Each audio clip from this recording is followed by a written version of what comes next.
What we're looking at is not really to make a system that will fool people into thinking it's a human. It's really more about, when does an AI system, understand the rights and responsibilities to participate in the social contract. And the robot is the most easily understandable sort of smiling face of the AI, but at least as interesting is the idea of an automated company, like we'd call it decentralized autonomous organization. If you have a company whose bylaws and whose operations are entirely programmed, like when does that company have the right to register itself as a corporation, to open a bank account, to partake in business, if it's operating on our Singularity net AI platform and there's no humans directly involved? It's renting its own server space and processor time, carrying out electronic financial transactions, digitally signing contracts. So when does a company like this have the right to register itself as a legal multi-corporation and do business on its own, right? So that's an equally interesting question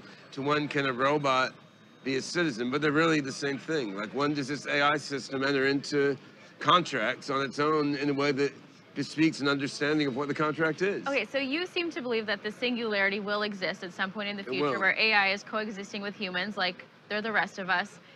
When do you think that's going to happen? If you had to pick a year, how long is it going to take? Well, I'm thinking, if all goes well, it'll be within the next 5 to 10 years. No way. 5 to 10 years. I mean, singularity.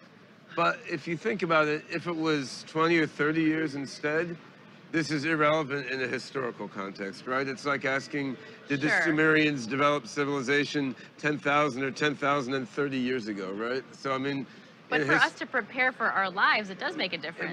5 years from now versus 30. It makes a difference to me, which is why I'm pushing hard to bring it about as soon as possible and as beneficially as possible, because this is gonna, it's gonna save people's lives.